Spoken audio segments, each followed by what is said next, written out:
is not the answer. I call Chris Hipkins. Thank you very much, Mr Chair. And I'm very pleased to have this opportunity to take a call on the Plumbers, Gasfitters and Drainlayers Amendment Bill 2013.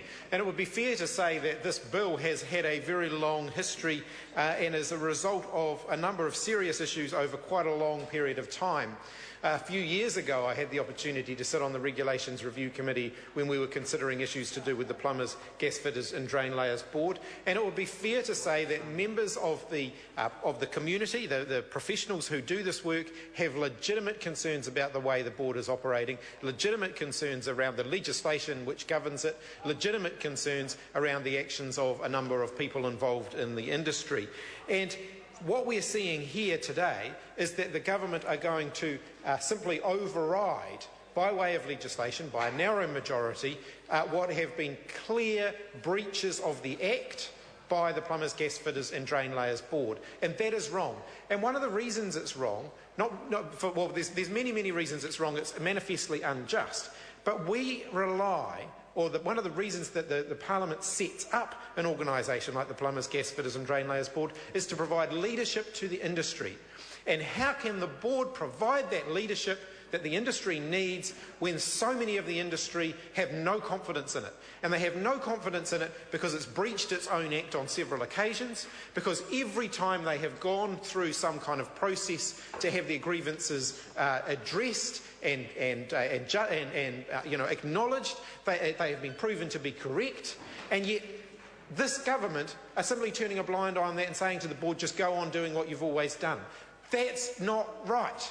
It's simply wrong, because actually this board, to operate effectively, must have the confidence of the people who are required to pay the levies to it, and at the moment it doesn't. So how can it do the job if no one has confidence in it, or if the majority of people practising in the profession don't have confidence in it? So this legislation, far from fixing the problem, actually makes the problem worse, because it simply rides roughshod over the whole process and simply discounts all of the legitimate concerns that have been raised and says that doesn't matter. That whole process, that the huge amount of time and energy that people have put into having their concerns addressed is going to simply be overlooked. So if I turn specifically to what happens in Part 1, there are two parts to this legislation. Part 1 that we're dealing with now is the part that effectively enacts the legislation as the board thought it should be.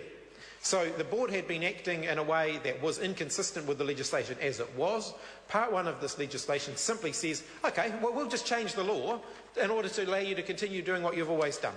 That's what the government have said to the board. Part 2, which we'll talk about shortly, then retrospectively validates decisions that have been made. And I'm looking forward to that part of the debate, because there are a number of National Party ministers who have been on record in this House when they were in opposition lambasting the then Labor government for anything that even had the slightest hint of retrospectiveness to it, and now suddenly here they are, they're retrospectively legislating to approve a whole lot of decisions that this board made that was against the law. So turning to Part 1 of the legislation in specific and looking at the clauses that are in that legislation.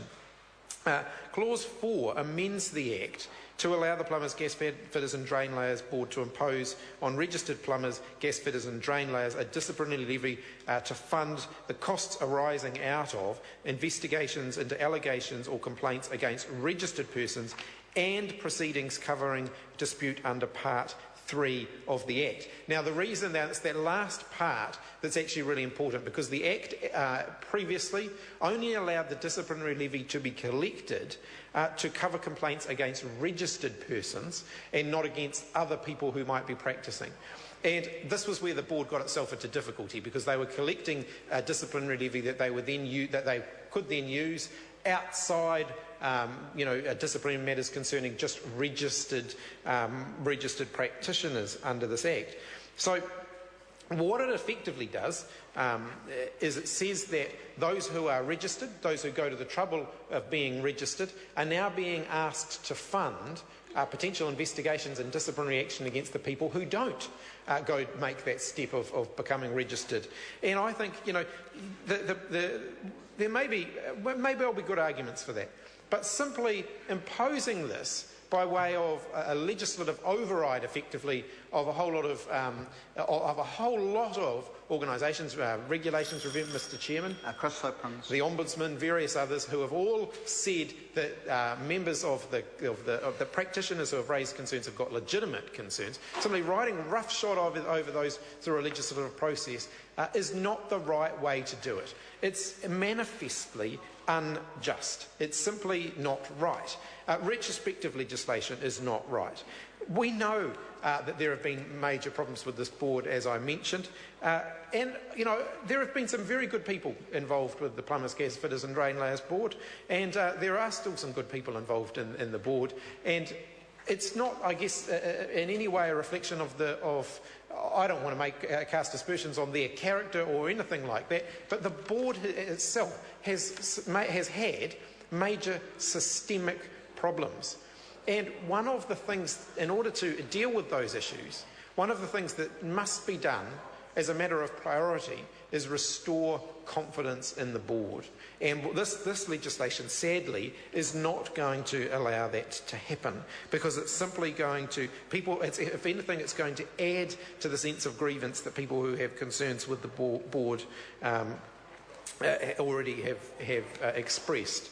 So the bill raises natural justice issues.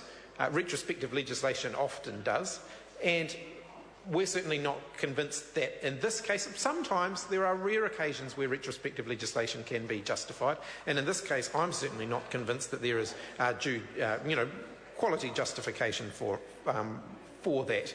A number of complainants were concerned that the illegal collection of the disciplinary levy and offences fee have had their claims vindicated through a number of the mechanisms, including, as I mentioned, the Auditor General, the Ombudsman, the Regulations Review Committee, all of that vindication of their concerns now being overturned. So we in the Labour Party acknowledge the major problems that have existed within this industry and the way this board has operated. We are committed to finding a solution to those problems, but that must start from the point that we've got to have a board, an organisation that the whole industry can have confidence in.